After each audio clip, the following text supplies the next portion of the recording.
ಪ್ರಚಾರ ಸಭೆಯಲ್ಲಿ ಭಾಗವಹಿಸಿರ್ತಕ್ಕಂಥ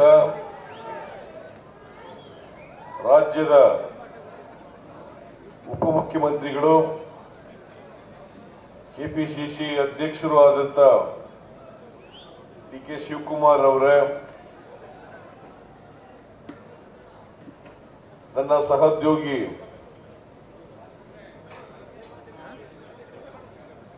ಶ್ರೀ ಪರಮೇಶ್ವರ್ ಅವರೇ, ಶ್ರೀ ರಾಜಣ್ಣ ಅವರೇ,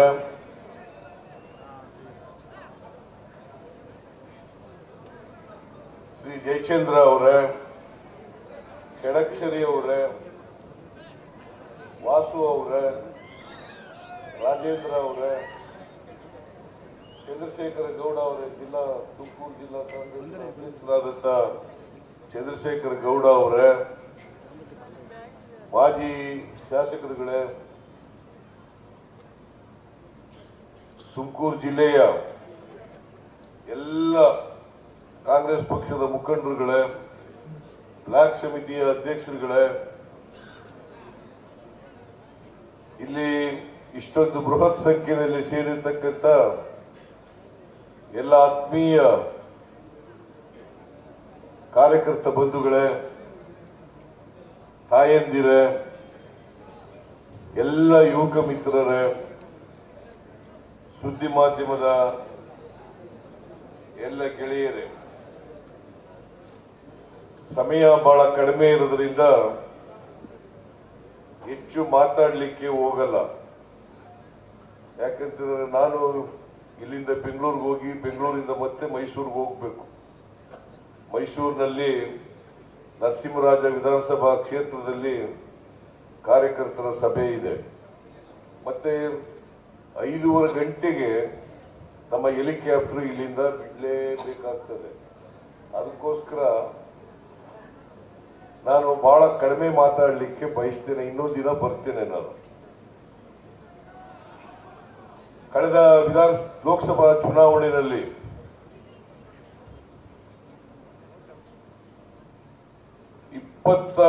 ಐದು ಜನ ಬಿಜೆಪಿಯಿಂದ ಲೋಕಸಭೆಗೆ ಆಯ್ಕೆಯಾಗಿದ್ದರು. ಅದರಲ್ಲಿ ಬಸವರಾಜ್ ಕೂಡ ಒಬ್ಬರು. ಈಗ 27 ಜನ ಆಗಿದ್ದಾರೆ ಬಿಜೆಪಿಗೆ. ಒಬ್ರು ಮಂಡ್ಯದಿಂದ ಗೆದ್ದಿದ್ದಂತ ಸುಮಲತಾ, ಇನ್ನೊಬ್ರು ಈಗ JDS ಇಂದ ಗೆದ್ದಿದ್ದಂತ ಪ್ರಜ್ವಲ್, ಅವರು ಕೂಡ ಸೇರ್ಕೊಂಡಿದ್ದಾರೆ. ನಾನು ಒಂದು ಪ್ರಶ್ನೆಯನ್ನ ನಿಮಗೆ ನೀವು ಅವ್ರಿಗೆ ಕೇಳಬೇಕು. ಕರ್ನಾಟಕಕ್ಕೆ ದೊಡ್ಡ ಅನ್ಯಾಯ ಆಗಿದೆ. ಬರಗಾಲ ಬಂದರೂ ಕೂಡ ₹1 ಬಿಡುಗಡೆ ಮಾಡಲಿಲ್ಲ.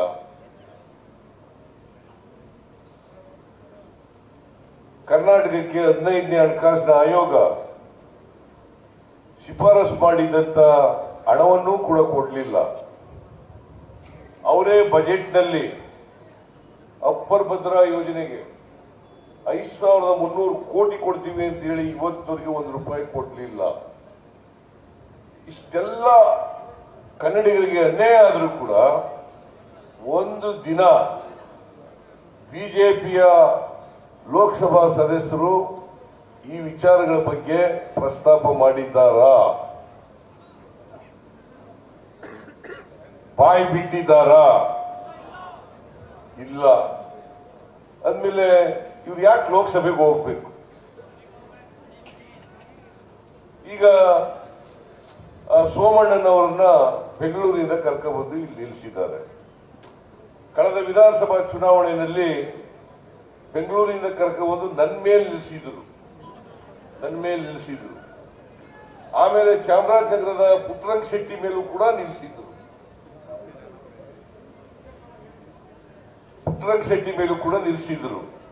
ನನ್ನ ಮೇಲೆ ನಿಂತ್ಕೊಳ್ಳಿ, ನಾನು ತಯಾರಾಗಿದ್ದೀನಿ, ಯಾರು ಬೇಕಾದ್ರೂ ಎದುರಿಸಲಿಕ್ಕೆ ತಯಾರಾಗಿದ್ದೀನಿ.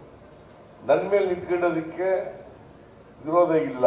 ಆದ್ರೆ ಬಡಪಾಯಿ ಪುಟ್ಟರಂಗ ಶೆಟ್ಟಿ ಮೇಲೆ ಹೋಗಿ ನಿಂತ್ಕೊಂಡೆ. ಎರಡೂ ಕಡೆ ಸೋತಂತ ಸೋಮಣ್ಣವ್ರನ್ನ ಇಲ್ಲಿಗೆ ಕರ್ಕೊಂಡ್ಬಂದು ನಿಲ್ಸಿದಿರಲ್ಲ, ನೀವು ಲೋಕಸಭೆಗೆ ಕಳಿಸ್ಕೊಡ್ಬೇಕಾ? ಎಲ್ಲ ಕಡೆ ಪ್ರಚಾರ ಮಾಡ್ತಾರೆ ಕೆಲಸಗಾರರು ಅವರು. ನಾನು ಕೇಳ್ತೀನಿ, ಮಿಸ್ಟರ್ ಸೋಮಣ್ಣ, ನೀವು ವಸತಿ ಸಚಿವರಾಗಿದ್ರಿ, ನೀವು ಒಂದೇ ಒಂದು ಮನೆ ಬಡವರಿಗೆ ಮನೆ ಹಂಚಿಕೆ ಮಾಡಿರ್ತಕ್ಕಂಥ ನಿದರ್ಶನ ಇದ್ರೆ ಹೇಳಿ ನೋಡೋಣ ಜನರಿಗೆ. ಒಂದು ಮನೆ ಕೊಡ್ಲಿಲ್ಲ. ನಮ್ಮ ಅವಧಿಯಲ್ಲಿ 4,46,000 ಮನೆಗಳನ್ನು ಕಟ್ಟಿಸ್ತು.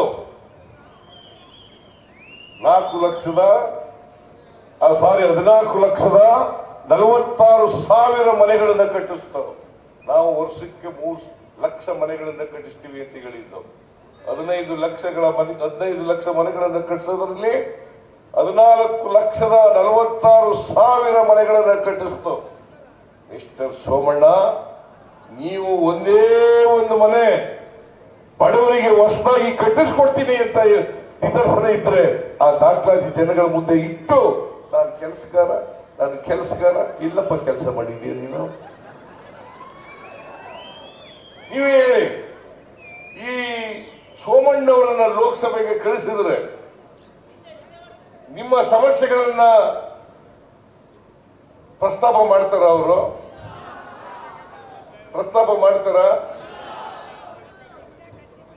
ನಿಮ್ ಪರವಾಗಿ ಧ್ವನಿ ಎತ್ತಾರ? ಇವರಿಗೆ ನರೇಂದ್ರ ಮೋದಿ ಅವರ ಹತ್ರ ನಿಂತ್ಕೊಳ್ತಕ್ಕಂಥ ಧೈರ್ಯ ಇದೆಯಾ? ಎಲ್ಲ ಎಂಪಿಗಳು ಕೂಡ ನರೇಂದ್ರ ಮೋದಿ ಅವರು ಕಂಡ್ರೆ ಗಡಗಡ ಅಂತ ನಡುತ್ತಾರೆ. ಇಂಥವರನ್ನ ಲೋಕಸಭೆಗೆ ಕಳಿಸಿದ್ರೆ ನಿಮ್ಮ ಸಮಸ್ಯೆಗಳಿಗೆ ಪರಿಹಾರ ಕೊಡಲಿಕ್ಕೆ ಸಾಧ್ಯನಾ ಅಂತಕ್ಕಂಥ ಪ್ರಶ್ನೆ ನಿಮ್ಮ ಮುಂದೆ ಇದೆ. ಈ ಪ್ರಶ್ನೆಯನ್ನ ನೀವು ಪ್ರಶ್ನೆ ಹಾಕೊಂಡು ಅವರಿಗೆ ಪ್ರಶ್ನೆ ಹಾಕಿ, ನಿಮ್ಮಿಂದ ಸಾಧ್ಯ ಇಲ್ಲ. 27 ಜನ ಲೋಕಸಭಾ ಸದಸ್ಯರಿಂದ ಕರ್ನಾಟಕದ ಹಿತವನ್ನ ರಕ್ಷಣೆ ಮಾಡಲಿಕ್ಕೆ ಸಾಧ್ಯ ಇಲ್ಲ. ಅದಕ್ಕೋಸ್ಕರ ಸೋಮಣ್ಣನವರಿಗೆ ನೀವು ಯಾವ ಕಾರಣಕ್ಕೂ ಕೂಡ ಬೆಂಬಲಿಸಬಾರದು. ಮುದ್ದನ್ಮೇಗೌಡರು 2014ರಿಂದ 19ವರೆಗೆ ಲೋಕಸಭಾ ಸದಸ್ಯರಾಗಿದ್ದರು. ನಾನು ಕೂಡ ಇವರು ಚುನಾವಣಾ ಪ್ರಚಾರಕ್ಕೆ ಬಂದಿದ್ದೆ. ನಾನು ಚಿಕ್ಕನಾಯಕನಹಳ್ಳಿ, ಮಧುಗಿರಿ, ಕೊರಟಗೆರೆ ಇಲ್ಲೆಲ್ಲ ಬಂದಿದ್ದೆ. ನೀವೆಲ್ಲ ಮುದ್ದನ್ಮೇಗೌಡರಿಗೆ ಆಶೀರ್ವಾದ ಮಾಡಿದ್ರಿ. ನಿಮ್ಮ ಧ್ವನಿಯಾಗಿ 5 ವರ್ಷಗಳ ಕಾಲ ಸಮರ್ಥವಾಗಿ ಲೋಕಸಭೆಯಲ್ಲಿ ಪ್ರತಿನಿಧಿಸಿ, ಅದು ರೈತ ಕೊಬ್ಬರಿ ಬೆಲೆ ಇರ್ತಕ್ಕಂಥದ್ದು ಇರ್ಬೋದು, ಕೊಬ್ಬರಿ ಸಮಸ್ಯೆ ಇರ್ಬೋದು, ಬೇರೆ ರೈತರ ಸಮಸ್ಯೆಗಳಿರ್ಬೋದು, ಎಲ್ಲ ಸಮಸ್ಯೆಗಳನ್ನು ಕೂಡ ಪ್ರಸ್ತಾಪ ಮಾಡಿ ಕರ್ನಾಟಕದ ಅಭಿವೃದ್ಧಿ ಬಗ್ಗೆ ಅನೇಕ ವಿಚಾರಗಳನ್ನ ಪ್ರಸ್ತಾಪ ಮಾಡಿ ಅದಕ್ಕೆ ಪರಿಹಾರ ಕೊಡಿಸ್ತಕ್ಕಂಥ ಕೆಲಸವನ್ನ ಮುದ್ದನ್ಮೇಗೌಡರು ಮಾಡಿದ್ರು ಅಂತಕ್ಕಂಥದ್ದು ಇತಿಹಾಸದ ಪುಟಗಳಲ್ಲಿ ಸೇರೋಗಿದೆ.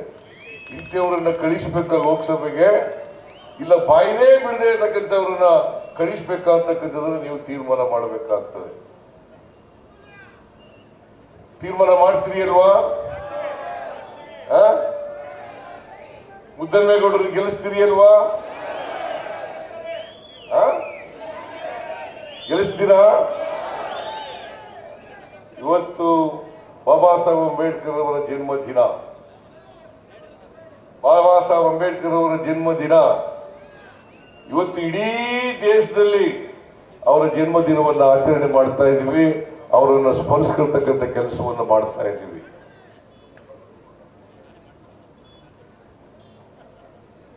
ಅದರಿಂದ ತಾವೆಲ್ಲ ಯೋಚನೆ ಮಾಡಬೇಕು. ಬಾಬಾ ಸಾಹೇಬ್ ಅಂಬೇಡ್ಕರ್ ಅವರು ಹೆಣ್ಣು ಮಕ್ಕಳ ಪ್ರಗತಿ ಆಗಲೇ ಈ ಸಮಾಜದಲ್ಲಿ ಪ್ರಗತಿ ಆಗಲಿಕ್ಕೆ ಸಾಧ್ಯ ಇಲ್ಲ. ಹೆಣ್ಮಕ್ಕಳಿಗೆ ಆರ್ಥಿಕವಾಗಿ ಸಾಮಾಜಿಕವಾಗಿ ಶಕ್ತಿಯನ್ನು ತುಂಬಬೇಕು, ಬಡವರಿಗೆ ಶಕ್ತಿಯನ್ನು ತುಂಬಬೇಕು, ರೈತರಿಗೆ ಶಕ್ತಿಯನ್ನು ತುಂಬಬೇಕು, ಹಿಂದುಳಿದವರಿಗೆ ಯಾರು ಅಸಮಾನತೆಯಿಂದ ನರಳುತ್ತಾ ಇದ್ದಾರೆ ಈ ಸಮಾಜದಲ್ಲಿ ಅವರೆಲ್ಲರಿಗೂ ಕೂಡ ಆರ್ಥಿಕವಾಗಿ ಸಾಮಾಜಿಕವಾಗಿ ಶಕ್ತಿ ತುಂಬತಕ್ಕಂಥ ಕೆಲಸವನ್ನು ಮಾಡಬೇಕು. ಆಗ ಮಾತ್ರ ಅವರು ಮುಖ್ಯವಾಹಿನಿಗೆ ಬರಲಿಕ್ಕೆ ಸಾಧ್ಯ ಆಗ್ತದೆ. ಸಮಾನತೆಯ ಸಮಾಜವನ್ನು ನಿರ್ಮಾಣ ಮಾಡಲಿಕ್ಕೆ ಸಾಧ್ಯ ಆಗ್ತದೆ. ಬಾಬಾ ಸಾಹೇಬ್ ಅಂಬೇಡ್ಕರ್ ಅವರು ಈ ದೇಶಕ್ಕೆ ಅತ್ಯಂತ ಅಗತ್ಯವಾದಂತ ನಮ್ಮ ಸಾಮಾಜಿಕ ವ್ಯವಸ್ಥೆಗೆ ಆರ್ಥಿಕ ವ್ಯವಸ್ಥೆಗೆ ಸರಿಯುವಂತಕ್ಕಂಥ ಸಂವಿಧಾನವನ್ನು ರಚನೆ ಮಾಡಿ ಇಡೀ ಜಗತ್ತಿನಲ್ಲಿ ಅತ್ಯಂತ ಶ್ರೇಷ್ಠ ಸಂವಿಧಾನವನ್ನು ಕೊಟ್ಟವರು ಬಾಬಾ ಸಾಹೇಬ್ ಅಂಬೇಡ್ಕರ್ ಅವರು ಅಂತಕ್ಕಂಥದ್ದನ್ನು ಮರೀಲಿಕ್ಕೆ ಸಾಧ್ಯ ಇಲ್ಲ. ಅದರಿಂದ ಬಾಬಾ ಸಾಹೇಬ್ ಅಂಬೇಡ್ಕರ್ ಅವರು ಸಂವಿಧಾನದಲ್ಲಿ ಸ್ವಾತಂತ್ರ್ಯ, ಸಮಾನತೆ, ಭ್ರಾತೃತ್ವ ಇವುಗಳನ್ನ ಬಹಳ ಸ್ಪಷ್ಟವಾಗಿ ಪ್ರತಿಪಾದನೆ ಮಾಡಿದ್ದಾರೆ. ಎಲ್ಲರಿಗೂ ಕೂಡ ಸಮಾನತೆ ಸಿಕ್ಕಬೇಕು, ಎಲ್ರಿಗೂ ಕೂಡ ಸ್ವಾತಂತ್ರ್ಯ ಸಿಕ್ಕಬೇಕು, ಎಲ್ಲರೂ ಕೂಡ ಒಂದು ತಾಯಿ ಮಕ್ಕಳಂತೆ ಬದುಕ್ತಕ್ಕಂಥ ವಾತಾವರಣ ನಿರ್ಮಾಣ ಆಗಬೇಕು. ಇದನ್ನೇ ಕುವೆಂಪು ಅವರು ಹೇಳಿದ್ದು, ಸರ್ವ ಜನಾಂಗದ ಶಾಂತಿಯ ತೋಟ ಆಗಬೇಕು ಅಂತಕ್ಕಂಥ ಮಾತುಗಳನ್ನ ಕುವೆಂಪು ಅವರು ಹೇಳಿದ್ರು. ಅದರಲ್ಲಿ ನಂಬಿಕೆ ಇಟ್ಕೊಂಡಿರ್ತಕ್ಕಂಥವರು ಕಾಂಗ್ರೆಸ್ ಪಕ್ಷ, ಸಮಾನತೆಯಲ್ಲಿ ನಂಬಿಕೆ ಇಟ್ಕೊಂಡಿರ್ತಕ್ಕಂಥವರು ಕಾಂಗ್ರೆಸ್ ಪಕ್ಷ. ಈ ದೇಶದ ಸಂಪತ್ತು, ಈ ದೇಶದ ಅಧಿಕಾರ ಎಲ್ಲರಿಗೂ ಸಮಾನವಾಗಿ ಹಂಚಿಕೆ ಆಗಬೇಕು. ಕೆಲವರೇ ಕೈನಲ್ಲಿ ಅಧಿಕಾರ ಇರಬಾರದು. ಅದಕ್ಕೆ ಬಾಬಾ ಸಾಹೇಬ್ ಅಂಬೇಡ್ಕರ್ ಅವರು ಹೇಳಿದ್ರು, ಈ ದೇಶದ ಅಧಿಕಾರ ಬಲಾಢ್ಯರ ಕೈನಲ್ಲಿ ಸಿಕ್ಕಾಕೊಂಡ್ರೆ ಈ ದೇಶದಲ್ಲಿ ಸಮ ಸಮಾಜವನ್ನು ನಿರ್ಮಾಣ ಮಾಡಲಿಕ್ಕೆ ಸಾಧ್ಯ ಇಲ್ಲ, ದೌರ್ಜನ್ಯಗಳು ಹೆಚ್ಚಾಗ್ತವೆ ಅಂತಕ್ಕಂಥದನ್ನ ಬಹಳ ಸ್ಪಷ್ಟವಾಗಿ ಈ ದೇಶದ ಜನರಿಗೆ ಹೇಳಿದ್ದಾರೆ. ಅದರಿಂದ ಬರೀ ರಾಜಕೀಯ ಸ್ವಾತಂತ್ರ್ಯ ಸಿಕ್ಕಿದ್ರೆ ಸಾಲದು, ಪ್ರತಿಯೊಬ್ಬರಿಗೂ ಕೂಡ ರಾಜಕೀಯ ಸ್ವಾತಂತ್ರ್ಯದ ಜೊತೆಗೆ ಸಾಮಾಜಿಕ ಸ್ವಾತಂತ್ರ್ಯ, ಆರ್ಥಿಕ ಸ್ವಾತಂತ್ರ್ಯ ಸಿಕ್ಕಿದಾಗ ಮಾತ್ರ ಸಮ ಸಮಾಜವನ್ನು ನಿರ್ಮಾಣ ಮಾಡಲಿಕ್ಕೆ ಸಾಧ್ಯ ಆಗ್ತದೆ ಅಂತಕ್ಕಂಥ ಮಾತುಗಳನ್ನ ಬಾಬಾ ಸಾಹೇಬ್ ಅಂಬೇಡ್ಕರ್ ಅವರು ಬಹಳ ಸ್ಪಷ್ಟವಾಗಿ ದೇಶಕ್ಕೆ ಹೇಳೋಗಿದ್ದಾರೆ. ಅದರಿಂದ ಬಾಬಾ ಸಾಹೇಬ್ ಅಂಬೇಡ್ಕರ್ ಅವರನ್ನ ಸ್ಮರಿಸ್ಕಂತ ಅವರು ಕೊಟ್ಟಂತ ಆದರ್ಶಗಳೇನಿದೆ, ಸಂವಿಧಾನದ ಮೂಲಕ ಕೊಟ್ಟಂತ ತತ್ವಗಳೇನಿದ್ದಾವೆ, ಆದರ್ಶಗಳೇನಿದ್ದಾವೆ, ಧ್ಯೇಯೋದ್ದೇಶಗಳಿದ್ದಾವೆ, ಆ ಧ್ಯೇಯೋದ್ದೇಶಗಳನ್ನ ಈಡೇರಿಸತಕ್ಕಂಥ ಪ್ರಯತ್ನವನ್ನ ಕಾಂಗ್ರೆಸ್ ಪಕ್ಷ ಮಾಡ್ತಾ ಇದೆ. ನಾನು ಅಧಿಕಾರದಲ್ಲಿದ್ದಾಗ, ಹಿಂದೆ ಅಧಿಕಾರದಲ್ಲಿ ಮುಖ್ಯಮಂತ್ರಿ ಆಗಿರುವಾಗ 2013ರಿಂದ 2018ರವರೆಗೆ ಅನೇಕ ಭರವಸೆಗಳನ್ನು ಕೊಟ್ಟಿದ್ದು. 165 ಭರವಸೆಗಳಲ್ಲಿ 158 ಭರವಸೆಗಳನ್ನು ಈಡೇರಿಸಿದ್ದು. ಅದ್ರ ಜೊತೆಗೆ ಹೆಚ್ಚುವರಿಯಾಗಿ 30 ಕಾರ್ಯಕ್ರಮಗಳನ್ನ ಜಾರಿಗೆ ಕೊಟ್ಟಿದ್ದು. ಅವೆಲ್ಲ ನುಡಿದಂತೆ ನಡೆದು ಬಡವರಿಗೆ ತಲುಪಿಸ್ತಕ್ಕಂಥ ಕೆಲಸವನ್ನು ಮಾಡಲು ಈ ಬಾರಿ ನಾನು ಮತ್ತು ಡಿ ಕೆ ಶಿವಕುಮಾರ್ ಅವರು 5 ಗ್ಯಾರಂಟಿಗಳಿಗೆ ಸೈನ್ ಮಾಡಿ ಗ್ಯಾರಂಟಿ ಚೆಕ್ ಅನ್ನ ಮನೆ ಮನೆಗೆ ಹಂಚತಕ್ಕಂಥ ಕೆಲಸವನ್ನು ಮಾಡಿದ್ದು. ಬಿಜೆಪಿಯವರು ಅಪಹಾಸ್ಯ ಮಾಡಿದ್ರು, ಗ್ಯಾರಂಟಿಗಳನ್ನ ಜಾರಿ ಮಾಡಕ್ಕಾಗಲ್ಲ, ಒಂದು ವೇಳೆ ಜಾರಿ ಮಾಡಿದ್ರೆ ಕರ್ನಾಟಕ ರಾಜ್ಯ ಆರ್ಥಿಕವಾಗಿ ದಿವಾಳಿ ಆಗ್ಬಿಡುತ್ತದೆ, ಅಭಿವೃದ್ಧಿಗೆ ಹಣ ಇರಲ್ಲ ಅಂತೇಳಿ ಬರೀ ಬಿಜೆಪಿ, ಇಲ್ಲಿ ಕರ್ನಾಟಕದ ಬಿಜೆಪಿಯವರು ಹೇಳಲಿಲ್ಲ, ನರೇಂದ್ರ ಮೋದಿ ಅವರೇ ಹೇಳಿದ್ರು. ನರೇಂದ್ರ ಮೋದಿ ಅವರು ರಾಜಸ್ಥಾನದಲ್ಲಿ ಈ ಗ್ಯಾರಂಟಿಗಳನ್ನ ಜಾರಿ ಮಾಡಕ್ ಸಾಧ್ಯ ಇಲ್ಲ, ಜಾರಿ ಮಾಡಿದ್ರೆ ಆರ್ಥಿಕವಾಗಿ ದಿವಾಳಿ ಆಗ್ತದೆ, ಸರ್ಕಾರ ಖಜಾನೆ ಖಾಲಿ ಆಗ್ಬಿಡ್ತದೆ ಅಂತ ಮಾತು ಹೇಳಿದ್ದಂಥವರು ಇವತ್ತು ಅವರೇ ನಮ್ಮ ಗ್ಯಾರಂಟಿ ಯೋಜನೆ, ಗ್ಯಾರಂಟಿ ಅನ್ನೋ ಪದನ ಕದ್ದು ಬಿಟ್ಟಿದ್ದಾರೆ. ಅದಕ್ಕೆ Narendra Modi guarantee, Modi guarantee, Modi guarantee. ಇವತ್ತು ಯಾವುದಾದರೂ ನರೇಂದ್ರ ಮೋದಿಯವರು ಅವ್ರು ಕೊಟ್ಟಂತ ಭರವಸೆಗಳನ್ನು ಈಡೇರಿಸಿದಾರ? ಈಗಾಗಲೇ ಪರಮೇಶ್ವರ್ ಅವರು ಪ್ರಸ್ತಾಪ ಮಾಡಿದ್ರು, 10 ವರ್ಷಗಳಾದರೂ ಕೂಡ 2014ರಲ್ಲಿ ಕೊಟ್ಟಂತ ಭರವಸೆಗಳು ಇನ್ನೂ ಕೂಡ ಭರವಸೆಗಳಾಗಿ ಉಳಿದಿದ್ದಾವೆ. ಹೌದಲ್ಲ? 15 ಲಕ್ಷ ಬಂದಿದೆಯಾ ನಿಮ್ಗೆ? ಬರಲಿಲ್ಲ. 2 ಕೋಟಿ ಉದ್ಯೋಗ ಸೃಷ್ಟಿ ಆಯ್ತಾ ವರ್ಷಕ್ಕೆ? ರೈತರ ಆದಾಯ ಡಬಲ್ ಆಯ್ತಾ? ಬೆಲೆಗಳೆಲ್ಲ ಇಳಿದುವ? ಪೆಟ್ರೋಲ್ ಬೆಲೆ ಇಳೀತಾ? ಡೀಸೆಲ್ ಬೆಲೆ ಇಳೀತಾ? ಗ್ಯಾಸ್ ಸಿಲಿಂಡರ್ ಬೆಲೆ ಇಳೀತಾ? ಇಳಿಲಿಲ್ಲ. ನರೇಂದ್ರ ಮೋದಿಜಿ 10 ವರ್ಷಗಳಲ್ಲಿ ಈ ಮೂಲಭೂತ ಸಮಸ್ಯೆಗಳನ್ನ ಪರಿಹಾರ ಮಾಡಲಿಕ್ಕೆ ನಿಮಗೆ ಸಾಧ್ಯ ಆಗದೆ ಹೋದರೆ ಯಾವ ಮುಖ ಹೊತ್ಕೊಂಡು ಜನರ ಹತ್ರ ಬರ್ತೀರಲ್ರಿ? ಯಾವ ಮುಖ ಹೊತ್ಕೊಂಡು ಜನರ ಹತ್ರ ಬರ್ತೀರಿ? ಇವತ್ತು ಮೈಸೂರಿಗೆ ಬಂದಿದ್ದಾರೆ. ನಾನು ಅದನ್ನೇ ಹೇಳಿದೆ ನಿನ್ನೆ ಮೈಸೂರಿನಲ್ಲಿ. ಯಾವ ಮುಖ ಹೊತ್ಕೊಂಡು ಜನರ ಹತ್ರ ಹೋಗ್ತಾರೆ, ಓಟ್ ಕೇಳ್ತಾರೆ? ಇವರಿಗೆ ಮಾನ ಮರ್ಯಾದೆ ನಾಚಿಕೆ ಅನ್ನೋದು ಸ್ವಲ್ಪನೂ ಕೂಡ ಇಲ್ಲ ಅಂತಕ್ಕಂಥ ಮಾತುಗಳನ್ನ ಹೇಳಿದೆ ನಾನು. ಮಾನ ಮರ್ಯಾದೆ ಈ ಬಿಜೆಪಿ ಅವರು ಇದೆಯಲ್ಲ, ಇವರು ಮನೆ ದೇವರೇ ಸುಳ್ಳು. ಬಿಜೆಪಿ ಅವರ ಮನೆ ದೇವರು ಬರೀ ಸುಳ್ಳು ಹೇಳೋದು ಬಿಟ್ರೆ ಏನಾದ್ರು ಮಾಡಿದಾರ? ಕರ್ನಾಟಕದಲ್ಲಿ ಬಿಜೆಪಿ ಸರ್ಕಾರ ಇತ್ತು. 2019ರಿಂದ 23ವರೆಗೆ ಇತ್ತು. 3 ವರ್ಷ 10 ತಿಂಗಳ ಕಾಲ ಇತ್ತು. ಏನಾದ್ರು ಒಂದು ಕೆಲಸ ಮಾಡಿದ್ರ? ಲೂಟಿ ಹೊಡೆಯೋದು ಬಿಟ್ರೆ ಏನು ಮಾಡಲಿಲ್ಲ. ಆ ಸರ್ಕಾರದಲ್ಲಿ, ಬಿಜೆಪಿ ಸರ್ಕಾರದಲ್ಲಿ ಸೋಮಣ್ಣ ಮಂತ್ರಿ.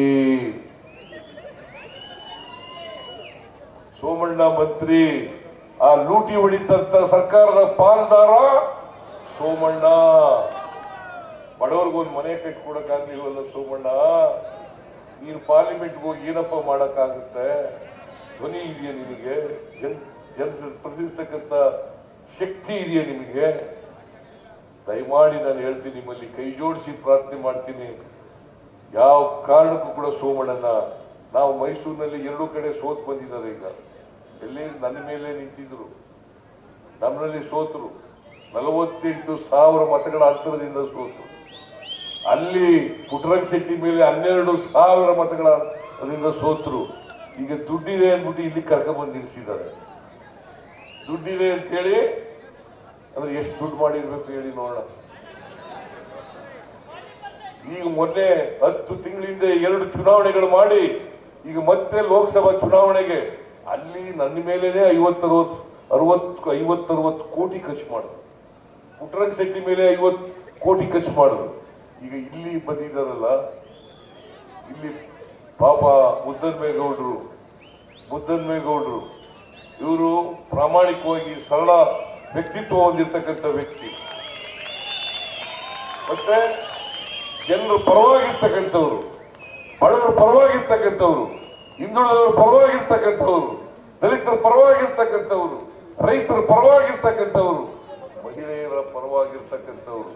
ಇಂಥವ್ರು ಲೋಕಸಭೆಗೆ ಹೋದ್ರೆ ನಿಮ್ಮ ಧ್ವನಿಯಾಗಿ ಕರ್ನಾಟಕದ ಧ್ವನಿಯಾಗಿ ಸಮರ್ಥವಾಗಿ ಲೋಕಸಭೆಯಲ್ಲಿ ನಿಮ್ಮನ್ನ ಪ್ರತಿನಿಧಿಸುತ್ತಾರೆ. ಅಂಥವ್ರನ್ನ ಕಳಿಸ್ಕೊಡ್ಬೇಕು ನೀವು ಅಂತೇಳಿ ಅತ್ಯಂತ ಕಳಕಳಿಯಿಂದ ನಿಮ್ಮಲ್ಲಿ ಪ್ರಾರ್ಥನೆ ಮಾಡಿ ನಿಮಗೆಲ್ಲ ನಮಸ್ಕಾರ ಮಾಡಿ ನಾನು ಮಾತು ಮುಗಿಸ್ತೇನೆ. ಜೈ ಹಿಂದ್, ಜೈ ಕರ್ನಾಟಕ.